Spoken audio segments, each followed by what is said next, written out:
Donc je me présente, mon nom c'est Enrique Uranga, je suis un photographe depuis 25 ans, mexicain d'origine. J'ai aménagé ici au Québec, ça fait une douzaine d'années. Donc c'est mon pays, mon nouveau pays. Et on va commencer, donc j'avais laissé une liste ici, donc c'est du monde que j'aime ou que je remercie. Donc, vous pouvez même peut-être reconnaître soit des photographes, des aventuriers, donc des mondes reliés à la photographie. Donc, on commence. Voilà mon nom de famille, Uranga, qui en passant, c'est un nom de famille du Pays Basque. Les Basques sont pas mal de voyageurs aussi. Donc, on parle de la photo de voyage, la photographie de voyage. Cela, c'est une image prise au Mexique. C'est le Nevado de Toluca, donc un volcan, une montagne de 4200 mètres. Il y aura une petite histoire plus tard à vous raconter sur celui-là. Donc, il y a une petite phrase de un voyage de milieu commence toujours par un premier pas. En passant, je ne veux pas dire qui dit cette phrase-là, mais il y a beaucoup de monde, celle-là, je pense que ça c'est Confucio ou Lao Tse, je pense, mais il y aura plus de citations sur celui-là. Donc, le voyage est une espèce de porte par le où on sort de la réalité comme pour pénétrer dans une réalité inexplorée qui semble un rêve. Je vais peut-être le faire aussi dynamique pour avoir des idées de vous. Je le sais sûrement que tout le monde a voyagé ici, n'est-ce pas? Oui. Donc, voilà, on voyage depuis qu'on vient ici au monde. Donc, on voyage pour changer non des lieux, mais des idées. Celui-là, c'est juste une petite rappel de l'histoire. Celui-là, c'est une image ou un tableau de Napoléon en face en Égypte. Et ça, on se rappelle de Champollion et ses grands voyages. Celui-là, c'est les voiliers que Alexander von Humboldt avait utilisés pour circumnaviguer le monde. Donc, c'est pourquoi on voyage? On voyage pour avoir des souvenirs, pour raconter des histoires ou pour s'émerveiller aussi. Donc, aujourd'hui, on est à la recherche du fil noir, mais perché sur les épaules des géantes. Et pourquoi je parle des épaules de géantes? Vous voyez maintenant la séquence un peu d'images de voyage. Je ne sais pas s'ils sont clairs, mais laissez-moi juste voir. Donc, cette image-là qu'on voit, ça appartient à un photographe nommé Albert Kahn. Donc, c'est un musée maintenant qui s'est fait, je pense qu'il existe à Paris. C'est une collection, donc c'est des images vraiment qui datent de la fin des années de 1800 au début du XXe siècle. Et vous voyez maintenant que faire la photo de voyage, comme on voit l'illustration, c'était pas un devoir facile. C'était une tâche très élaborée, donc apporter la chimie, arriver avec des chariots, plein de choses compliquées.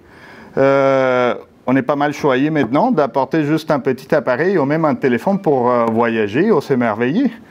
Est-ce qu'il y a de monde qui connaît cette photographe-là? Je pense que la plupart du monde, peut-être. Cela, c'est Ansel Adams. On connaît ces images. La citation, c'est de Goethe. Donc, veux-tu vivre heureux? Voyage avec 2 sacs. L'un pour donner, l'autre pour recevoir. Le voyage nous transforme, donc il faut être préparé pour le voyage. Il faut s'ouvrir au voyage.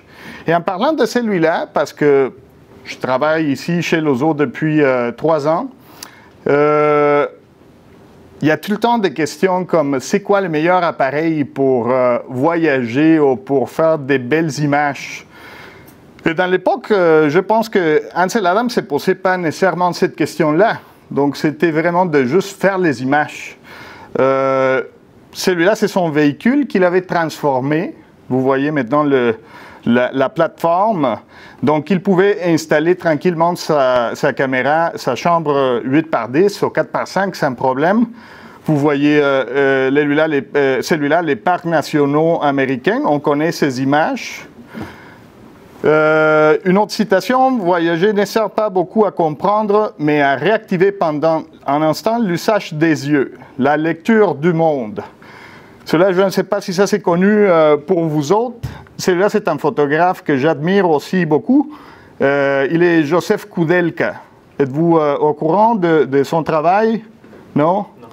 Donc, il y a beaucoup de livres qu'il a produits. C'est vraiment des images à travers le monde. Il ne travaille pas aussi de manière solitaire. Donc, celui-là, c'est Leni Riefenstahl. Le voyage est un retour vers l'essentiel.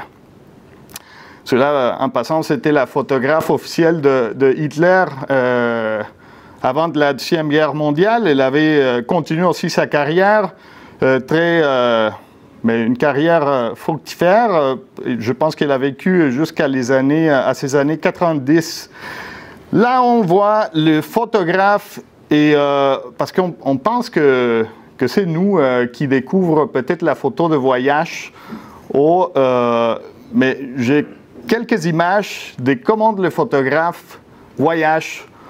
En bas, c'est Burke, je pense, la dame. Paul Nicklin au milieu. Donc, on va parler peut-être d'équipement. C'est quoi les meilleurs équipements pour voyager? Mais les meilleurs équipements pour voyager, c'est évidemment l'équipement qu'il y en a. On peut voyager, et voyager, ce n'est pas nécessairement une tâche de faire un voyage, je dirais un voyage de rêve. On voyage chaque jour. Est-ce qu'on est persuadé, on est conscient de faire un voyage chaque jour? Donc, on se déplace au boulot, peut-être, on se déplace au dépanneur et on regarde la ruelle, on partage avec la famille. C'est ça, voyager. Raconter une histoire. Est-ce que vous partagez ce sentiment de voyage? Donc, sur ça, est-ce qu'il y a des sacrifices à faire? Oui. Il faut porter la caméra. Il faut l'utiliser aussi. Parce que souvent, c'est ça. On s'attend à peut-être trouver une manière magique de faire des images. Faire les images, et comme vous voyez au milieu, donc c'est en bas, c'est Paul Nicklin. C'est un photographe de nature, mais il est là, dans une tempête de neige. Il porte peut-être un 600 mm de Canon, c'est évident, parce qu'on le voit blanc. Et en haut, si je vois, je ne sais pas si vous êtes capable de voir, un photographe perché là, dans le bateau. Donc, celui-là, c'est le photographe qui accompagnait Shackleton. Si vous connaissez l'histoire les périples de Shackleton, donc il avait voyagé et son photographe, il est là avec la caméra comme une caméra de vidéo. De l'autre côté, en chariot, c'est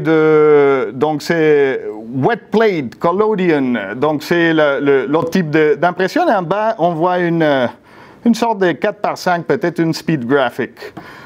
Donc, il y a quelques mots sur celui-là. Quand on voyage, soyez tolérants, soyez respectueux, pensez avant de faire, soyez fidèles et voyagez léger. Voyager léger, et en passant, j'ai apporté, cela c'est ma gourde ou ma bouteille de thé que j'apporte la plupart du temps. Donc c'est des vieux amis pour moi. Un manteau. Donc celui-là, si ça c'est 4 saisons ou 3 saisons, tant mieux. Un petit sac. Dépendamment de l'équipement que je veux porter, c'est ça que je veux. Les meilleurs sacs, c'est lesquels je ne veux pas m'enduter à porter. Je vous avais apporté aussi quelques autres pièces importantes. Cela, c'est mon calepin de voyage. Les calepins de voyage, c'est nécessaire. Pourquoi? Pour faire des notes. Donc, il y a de petites notes qu'on fait. Donc, on écrit. Parce qu'on sait, des fois, on ne peut pas sortir la caméra, mais on est là. l'autre pièce que je vous apportais de ma collection, celui-là, c'est un livre de National Geographic Society. Celui-là m'a aidé beaucoup dès le départ.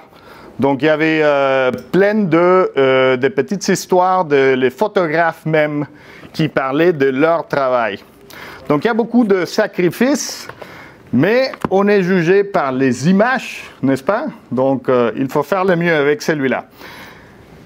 Vous voyez maintenant une caméra. Donc, j'ai une 5D avec un objectif. Là, c'est un objectif Sigma, un 50 mm, un Spork et un canif.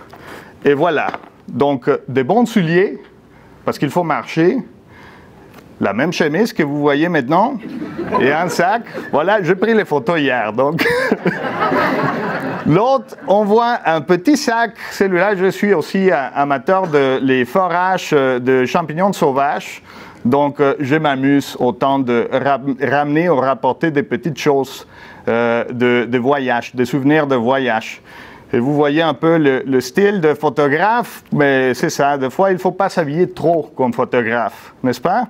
C'est quoi l'appareil que vous aviez, là? Une 5D Mark II avec une Sigma 50 mm 1.4. Celui-là, et on va parler plus de l'équipement, pourquoi?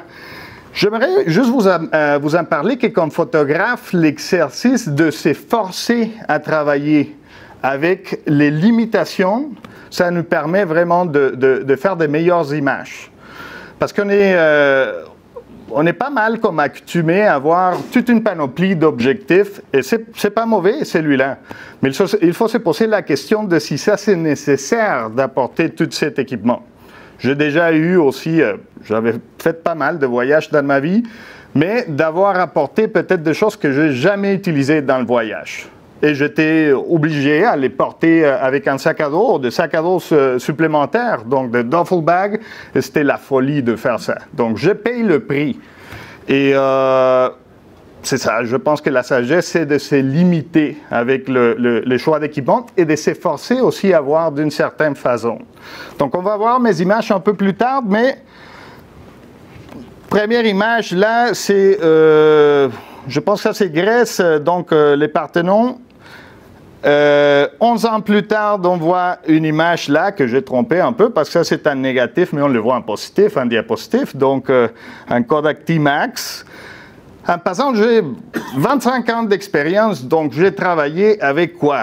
Des boîtes ou des chambres 4x5, de moyen format en 6x7, de moyen format Hasselblad 6x6, de 35 mm, comme vous voyez Leica, au Hasselblad H1 en digital, au Canon, et vous voyez l'image aussi de les souliers industriels de l'autre côté avec une valise, donc il y a l'équipement Broncolor là, et une valise étanche, celui-là, soit Pelican ou Nanook. Donc je le sais, et vous me voyez au milieu en haut, en regardant, en faisant de l'édition des images avec un disque dur, donc c'est ça le voyage un peu. Il faut être dévoué à faire le voyage. Le suivi de bons conseils, la recherche et la planification, ou payer pour l'hasard. C'est risqué, hein? Donc, les plus qu'on est préparé pour les voyages, les mieux. Donc, qu'est-ce qu'on va faire au niveau des valises? Je parle aussi de les vêtements, autant que l'équipement photographique. Donc, qu'est-ce qu'il faut faire? Moi, habituellement, j'avais de bons conseils de mon père, qui est un bon voyageur. Et maintenant, vraiment, chaque fois que ma famille me repère à l'aéroport, il trouve que ça, c'est lui, parce qu'il porte les moins d'équipement. Donc, c'est ça. Un petit sac, et j'essaie de maximiser l'espace avec celui-là. Je déploie tous les vêtements et même l'équipement de photo dans le lit. Et je commence à regarder et à faire des associations de comment je ferai telle image. Donc, on se pointe à planifier celui-là. Les voyages commencent avant de partir de chez nous et commencent en faisant aussi la recherche sur les lieux. Donc, maintenant, vous voyez, celui-là, c'est, je pense que l'ouragan Vilma. C'est une image qui date de... Ça fait quelques années, l'année 2008, je pense, ou 2009. Je l'avais gardé. parce que ça, c'est vraiment... c'est clair de avec quoi on joue. Donc, si moi, je faisais un voyage, ou j'étais en train de planifier un voyage en Floride, ben, il faut planifier en concordance, celui-là. Donc, le voyage commence où? Avait commencé avant, avec la planification, et on est là. C'est la journée même. Avez-vous apporté le chargeur pour les batteries extra? Ah non, merde, je ne vais pas apporter le trépied, la tête, la plaque. Il est trop tard déjà quand vous êtes là. Trop tard. Donc, il faut faire la liste, il faut repasser la liste. On est là, les aéroports, et les aéroports, pour moi, c'est un lieu nostalgique.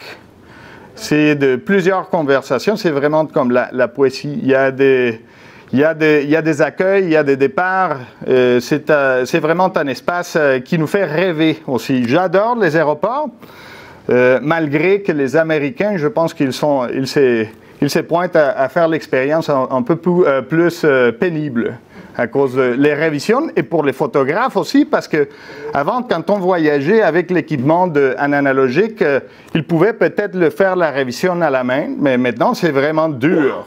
Et avec les restrictions aussi de porter la valise. Donc, toutes ces pointes à refaire la valise comme il faut. Et à porter finalement, parce que au moins que vous parlez de faire un voyage avec de Sherpas et de monde qui vont vous aider, avec des assistantes, ça c'est vous-même, hein? Donc, êtes-vous en forme pour faire un voyage? C'est un peu ça la question. Donc, il y a de belles formes dans les aéroports.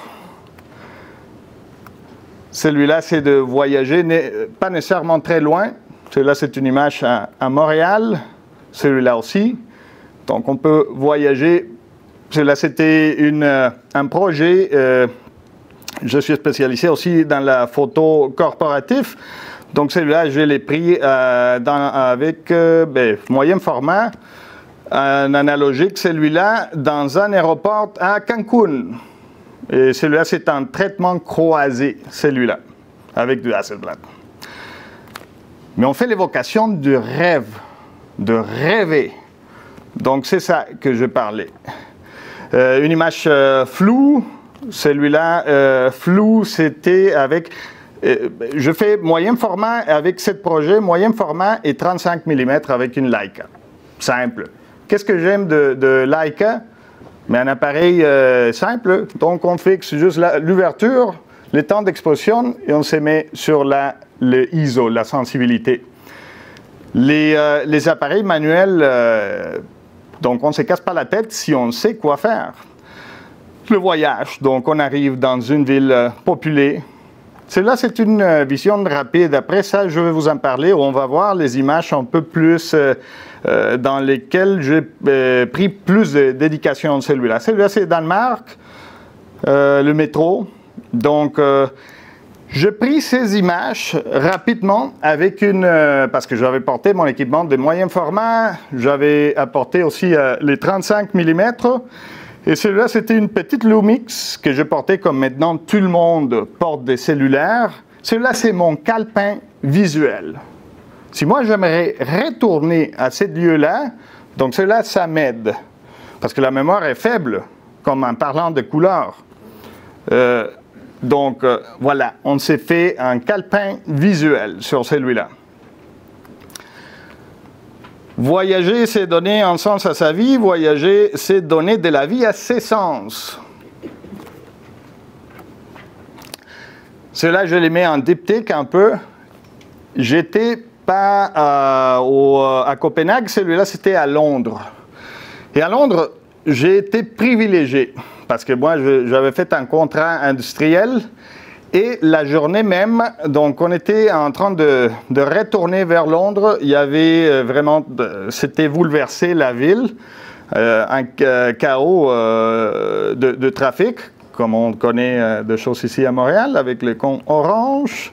Et voilà, donc ça m'a pris, j'étais du côté du copilote, que ça c'est habituellement le côté habituel pour les pilotes. Et j'avais ma caméra, ma petite caméra pour m'amuser. Donc, j'ai pris 3 heures avec la caméra. j'ai pris quelques petites images. Donc, ça, c'est des photos de rues un peu, rapidement. Donc, un calepin visuel avec la relation avec ça. Toutes les Globetrotters du monde les savent. C'est dans les rues qu'ils se frottent à l'identité d'un pays, tant esthétique que politique, tant mystique qu'économique. Il faut rentrer, il faut se transformer au voyage. On arrive avec nos idées, il faut rester ouvert aussi aux idées des autres. Donc voilà, je voyais que je pense que c'était 11 heures du matin, il buvait la bière à l'extérieur, donc j'étais comme, oh, chouette, donc on va voir. Et un monsieur asiatique qui était là, et donc voilà, il s'amusait. Celui-là, ça commence, c'est une série prise, je pense que c'était l'année 99 en Europe. J'avais pris 6 mois de sabbatique. J'étais tanné de travailler au Mexique et j'ai dit, j'ai besoin d'espace, j'ai besoin de faire un voyage pour transformer ma vie un peu. Donc celui-là, c'est fait en Espagne, noir et blanc, moyen format. Et je pense que dans ces temps-là, je travaillais avec une Mamiya 6 MF, très compacte, comme boîtier, moyen format. Ça s'en vient d'une Fuji, je pense, n'est-ce pas, Jean?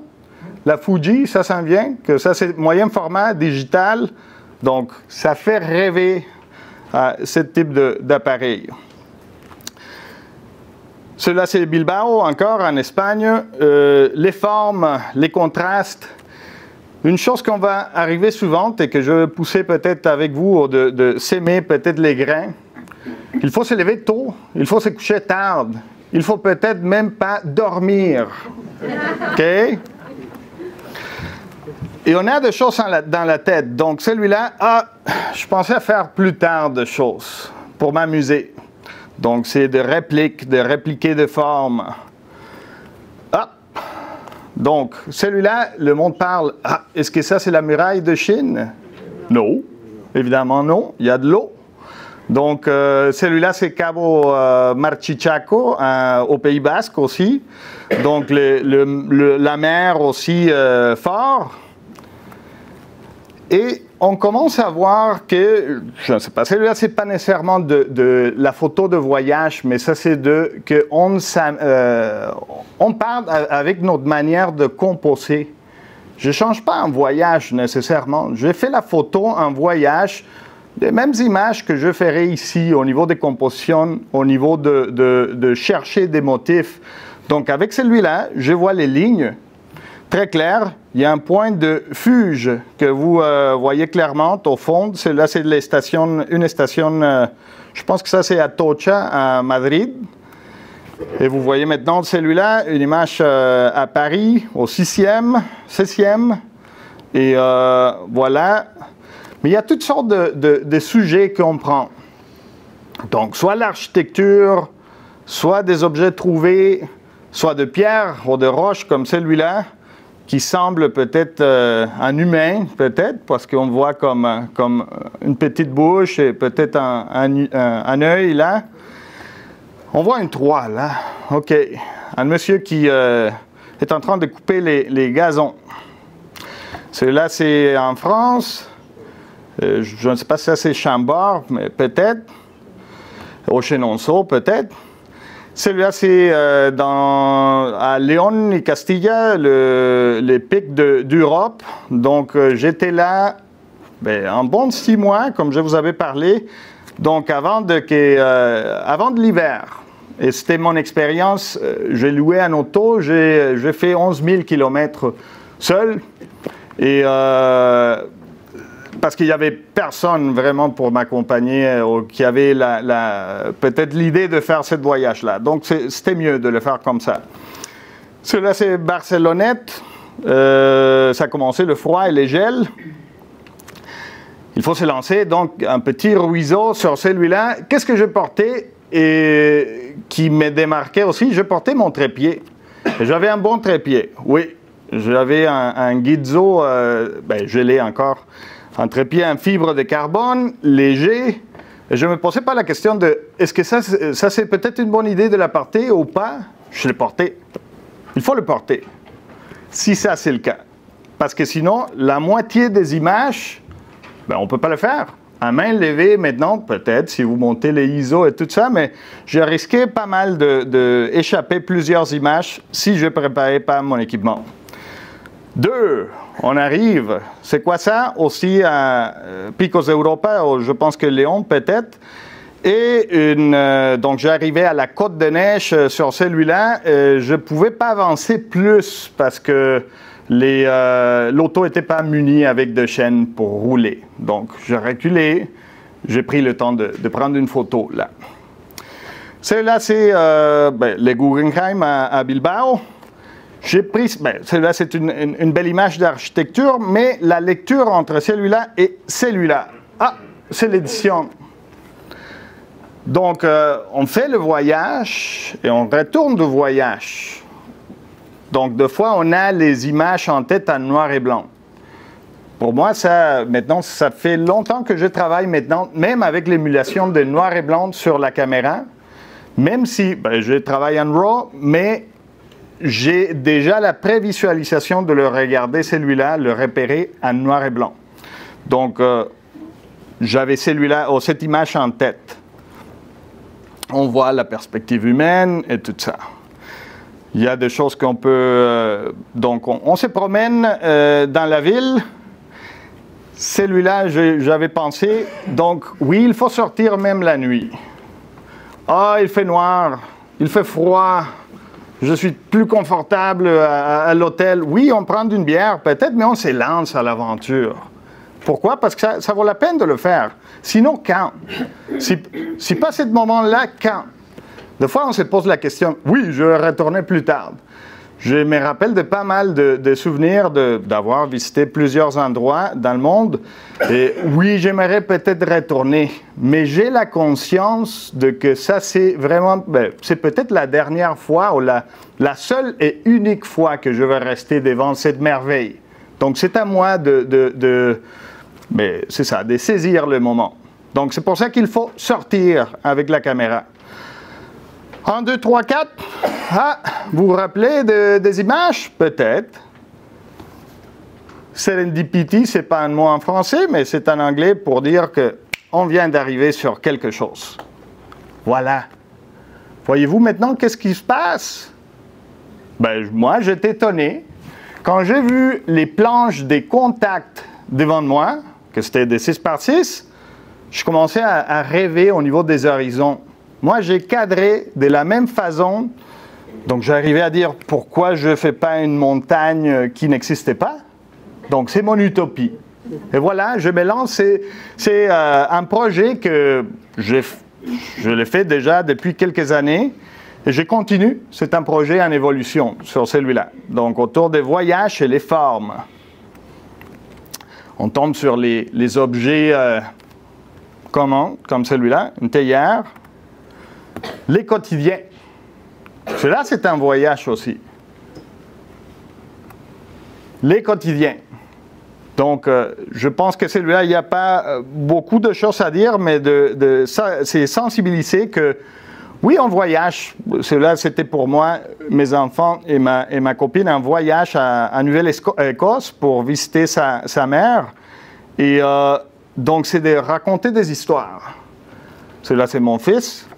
Pas besoin de dire plus que ça. Il porte même une petite chandail des Canadiens, là. Il y a des moments partout. Donc, c'est le moment décisif. C'est Cartier-Bresson. Connaissez-vous Cartier-Bresson comme photographe? Je pense que oui. Donc, on saisit les moments. Les quotidiens. Il y en a partout. Il faut faire les images. La photographie est une brève complicité entre la prévoyance et le hasard. Ça se déroule devant nous, mais il faut sortir la caméra. Une couchée de soleil à NDG. Donc j'étais là, je commence à voir les couchers de soleil, je dis, mon Dieu, c'est merveilleux, il faut sortir. Apporte la caméra, je l'avais déjà. Voilà. J'avais aucune relation avec les voisins d'en face. Et cette fois-là, on était touché pour la première et seule fois de notre vie, la dame était émue pour les couchers de soleil. On s'est dit, ah, c'est merveilleux. C'était ça, la seule et unique. Grâce à cette image-là. Donc, l'ordre, les lignes et formes derrière les images. Donc, j'aurais beaucoup à cette sorte de relation. Sur les photos jaunes en bas, donc il y a une sorte de fourche là, et on voit le monde partir ou revenir. C'est ça le voyage un peu, partir et revenir aussi. Encore une fois, la composition qui nous mène. Laissez-moi juste voir comment ça va. Oui, ça roule bien. Donc, composition, inverser celui-là, et en triptyque. Les lignes, cela c'était un voyage à Hong Kong. Je montais à une des montagnes avec l'équipement, il faut le sortir, il faut partir aussi avec les trépieds. Ça vaut la peine de le faire. À Nouvelle-Écosse, à Paris, l'année 1999, moyen format, sous la pluie, avec les trépieds, en espérant le moment décisif. Je ne sais pas si vous connaissez cet endroit-là. Non, c'est Montréal. C'est l'UQAM. C'est des reflets. Donc, celui-là, c'est les jardins botaniques, effectivement. Bon oeil. Donc, celui-là, donc des formes partout. Partout. Et je commence à voir aussi des collages. Celui-là, c'est des réflexions. Il n'y a rien de retouché sur celui-là. C'est juste aligné d'une certaine façon. La chronique de l'ordinaire, utilisateur des transports en commun ou en vélo, ben, c'est ça. Les mondes quoi? Dévués à leur portable, maintenant abstraits sur la réalité. Et voilà, elle se déroule. Je m'en fous s'il n'y a pas la bonne qualité sur l'image, parce que celui-là, c'est des idées qui nourrissent mon univers. Donc, je vais juste prendre les images. Celui-là, c'est ma compte, un peu un défilé de ma compte sur Instagram. Donc, je fais l'exercice habituel. Si ça, c'est pas chaque jour, je le fais souvent. Donc, de voir, et pas juste de voir, mais de regarder. De l'exercice de regarder. Et qu'est-ce qu'on a d'extraordinaire? Mais c'est juste d'ouvrir à l'expérience de regarder d'une autre façon. Donc, vous voyez de petites photos de produits, de détails, des enfants, des souliers, des feuilles, n'importe quoi. On a notre ville qui s'en vient, enrobée de blanche, maintenant. Oh, à Chicago, j'avais fait de guide de voyage pour c'est Rough Guides. C'était Rough Guides. J'étais engagé l'année 2005 pour faire des guides de voyage. J'étais là 15 jours et à Toronto aussi. À Montréal et à Mexico, avec c'est ça, c'est de recevoir d'eau montée sur le toit. Il faut aimer la solitude pour être photographe. Oui, il faut être bien à l'aise avec nous-mêmes pour pouvoir voyager. Parce qu'il y a beaucoup de moments de solitude. Et de faire la photo et de porter comme je vous avais montré ici. Et en passant de celui-là donc à droite en haut, celui-là c'est mon père. Pour la photo avec laquelle on avait commencé, avec les feux et la montagne, moi j'avais on avait sorti de chez nous comme à 3 heures du matin pour arriver à un bon 4h30. Donc, j'avais fait un peu de planification à l'avance. J'arrivais avec ma 4x5, je me mis, donc c'est ça un peu l'emplacement, et j'attendais les moments précieux. Et le feu commençait à avancer. Donc, à un moment donné, c'est arrivé collé vers nous. Mon père commençait à rester un peu inquiet. Veux-tu t'étasser? Je dis, attends, j'arrive.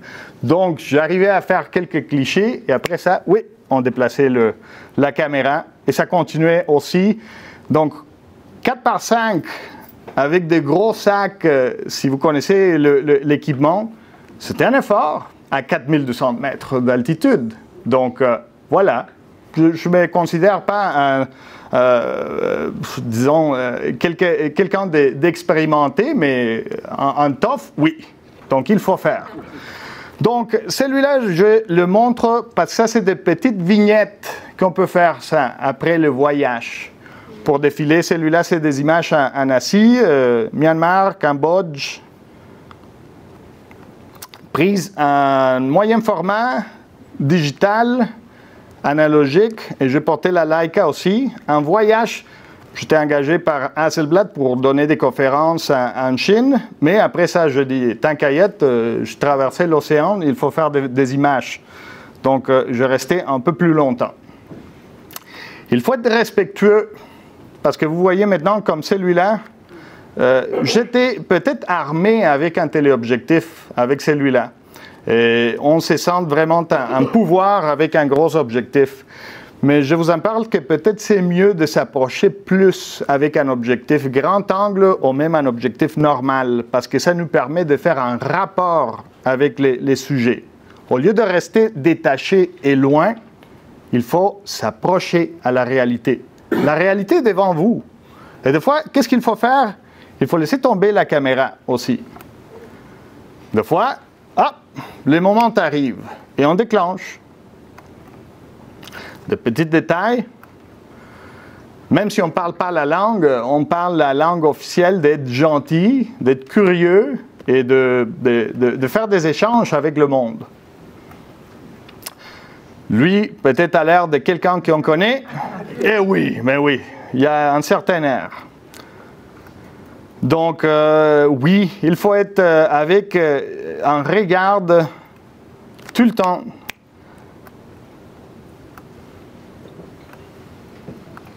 Celui-là, c'est des fois les images parlent plus. Celui-là, vous voyez maintenant que sur les toits, il y a des petits dragons. Celui-là, c'était la maison de l'empereur.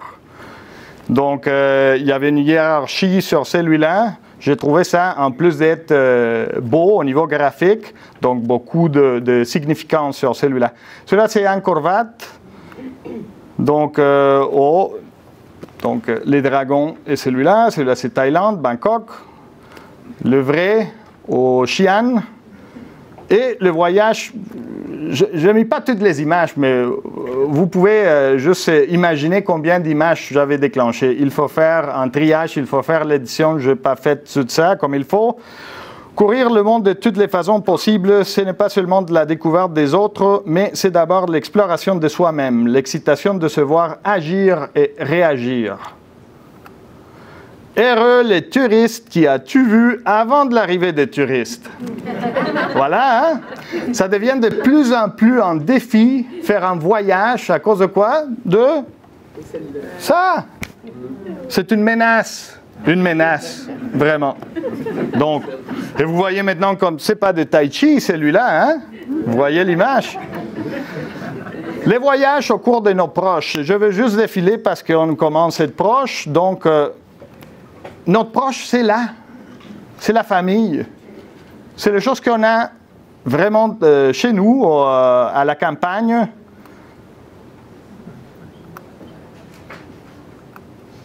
Pour des amis. Et tout le temps. Je me considère un chroniqueur. Donc, un chroniqueur de voyage, de mon propre voyage. Je ne raconte pas l'histoire de quelqu'un d'autre. En passant, celui-là, c'est ma nouvelle famille. Pourquoi? Parce que c'est mes 2 enfants et les enfants de ma copine. Maintenant, c'est mon voyage, celui-là. On a emprunté un beau voyage, nous autres. Et on s'amuse. Donc, c'est ça. Chroniquer, raconter des histoires. Il n'y a pas d'excuse. L'été, autant que l'hiver, hein, c'est pareil. Avec une poussette aussi. Et voilà. Il n'y a pas de moment exclusif à faire la photo. Il faut faire la photo. Des amis, le royaume des ombres. Un voyageur, c'est une espèce d'historienne qui, son devoir est de raconter fidèlement ce qu'il a vu ou ce qu'il a entendu dire. il ne doit rien inventer, mais aussi il ne doit rien omettre. Voilà. Notre ville, bien aimée. Et moi, j'adore, j'ai déménagé le Mexique parce que j'aime le froid. Donc, convaincu. Il y a autant de voyages que de feuilles sur l'arbre de voyageurs. En dehors de notre boule et de notre zone de confort, il y a un monde à découvrir. Et maintenant, c'est des petites vignettes. Celui-là, c'est fait avec quoi? En haut, au Danemark, avec une caméra, défiler dans l'autobus. C'est un calepin visuel. Je vous conseille de faire ça. Et donc, on s'efforce à regarder d'une autre façon. On voyage. Et on voyage juste en sortant de chez nous, ou même chez nous. Donc, la composition doit être une de nos préoccupations constantes, mais au moment de photographier, elle ne peut pas être qu'intuitive, car nous sommes aux prises avec des instants fugitifs où les rapports sont mouvants. Cela, c'est Cartier-Bresson. Et voilà. Cela, c'est un météorin en Grèce. J'avais fait le voyage, j'ai 15 mois perdu la vie là, avec un petit auto, avec des pneus de vélo. Et voilà, mais j'ai survécu celui-là. Donc, je vous remercie pour votre présence et de m'avoir permis, au cours de ces presque 45 minutes, dans ce petit voyage à l'image, Carpe Diem. Cela, c'est encore une fois la liste des personnes qui restent là, en arrière dans mon cerveau, et que je remercie aussi, que je suis touché. Je connais leur portfolio, ces histoires. Et je vous invite à vraiment, comme François avait dit peut-être, planifier votre prochain voyage. Retournez chez vous en faisant le voyage chez vous.